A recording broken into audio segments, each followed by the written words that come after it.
তো এইটা আপনাদের যদিও আগ্রহ হচ্ছে এনবিআর, কিন্তু আমাদের এইটা বলার উদ্দেশ্যটা হচ্ছে যে এটা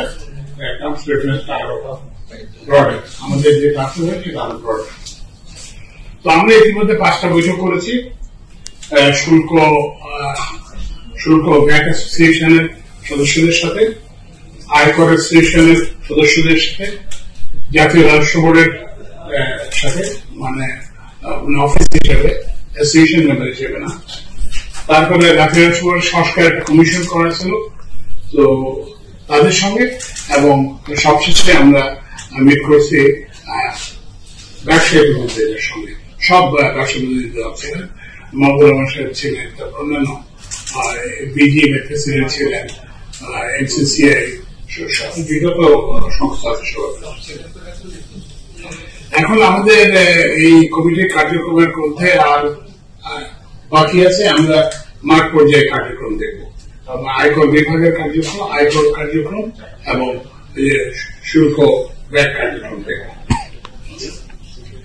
তো এখন আমরা প্রতিনিধিদের যে বক্তব্য সেটা আপনাদের একটু জানাতে চাই। প্রতিনিধিদের যারা শুল্ক আপনার অ্যাসোসিয়েশন, ক্যাডার অ্যাসোসিয়েশন গুলোর প্রধান বক্তব্য ছিল যে এনবিআর অটুট রাখতে হবে। 2 নম্বর হচ্ছে যে নতুন যে 2টা ডিভিশন হবে, রাজস্ব নীতি ও রাজস্ব বাস্তবায়ন যে ডিভিশন, এই 2টা ডিভিশনে শুধুমাত্র তাদের ক্যাডার কর্মকর্তাদেরকে নিয়োগ করতে হবে। তারপরে তারা আরো যেটা করেছেন যে সেটা হচ্ছে তারা দুঃখ প্রকাশ করে ক্ষমা চেয়েছেন।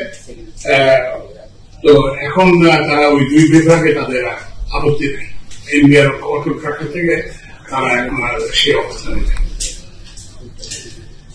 এরপরে ব্যবসায়ী প্রতিনিধিদের সঙ্গে যে এনবিআর এর যে সঙ্গে যে আমরা সংস্কার কমিটি যেটা, তাদের বক্তব্য ভিন্ন, কারণ এখানে তো এনবিআর সংস্কার কমিটি শুধুমাত্র এনবিআর এর লোকদের নিয়েই গঠিত, যারা এনবিআর আগে চেয়ারম্যান ছিলেন কিংবা এনবিআর আগে মেম্বার ছিলেন, তাদের বক্তব্য অ্যাসোসিয়েশন, ক্যাডার অ্যাসোসিয়েশনের থেকে অভিন্ন।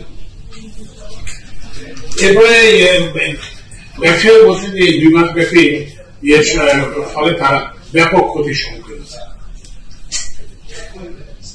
এবং তারা এটাও জানিয়েছেন যে তারা এই প্রতিনিয়ত এনবিআর এবং এনবিআর এর আয়কর এবং এই যে শুল্ক ভ্যাট কর্মকর্তাদের হয়রানির শিকার। তারা সরকারের যে সংস্কার কার্যক্রম, ব্যবসায়ীরা বলতে তাদের পূর্ণ সমর্থন আছে সংস্কার কার্যক্রম। তারা আমাদেরকে আরেকটা করতে অনুরোধ করেছেন যে স্বাস্থ্যের ক্ষেত্রে একটা, আপনারা জানেন যে এনবিআর কিছু কর্মকর্তাদেরকে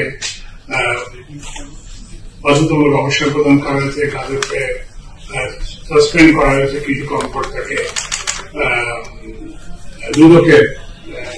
দুদকটা ইনভেস্টিগেট করতেছে।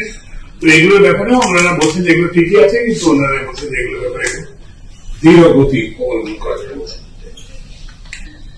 এখন হচ্ছে যে সমস্যাটার সূত্রপাত আমরা দেখলাম যে সমস্যাটার সূত্রপাত কোথায়।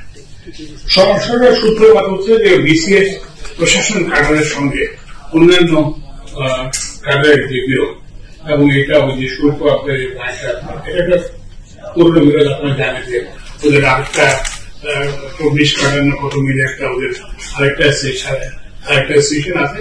তো এটা হচ্ছে মূল কারণ। তো এইটা এখন বললেন যে এটা তো ছিল, তো হঠাৎ এটা কেন, মানে ওই অধ্যাদেশটাকে কেন্দ্র করে এটা হলো কেন? তো এইটা হয়েছে, আমরা দেখলাম যে এখানে 2টো কারণ।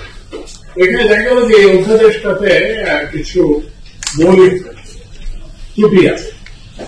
এখানে কিছুটা আমরা বলবো যে চতুরতার আশ্রয় আছে, এটা যারা করছে, যারা এই অধ্যাদেশ প্রণয়ন করছে তারা। যেমন ধরেন রাজস্ব নীতি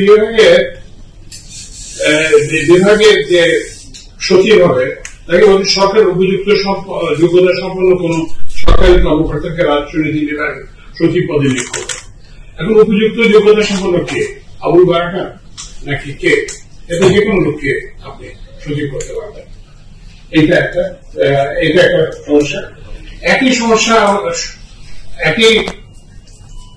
আছে, সেটা হচ্ছে এই যে এই একই অধ্যাদেশের 7 আর 3 সরকার রাজস্ব আহরণ সংক্রান্ত কাজে অভিজ্ঞতা রয়েছে।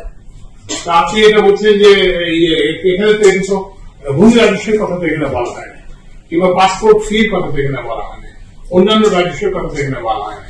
এখানে তো একটা নির্দিষ্ট শুল্ক ভ্যাট ও আয়করের কথা বলা যাবে। তো এই জন্য এইসব কতগুলো এই অধ্যাদেশের কতগুলো সমস্যা আমরা কমিটি চিন্তা করছি। তো এগুলো আমরা এগুলো আমরা তো একটা পরামর্শ কমিটি, আমরা পরামর্শ দেবো যে এগুলোকে ইয়ে করা।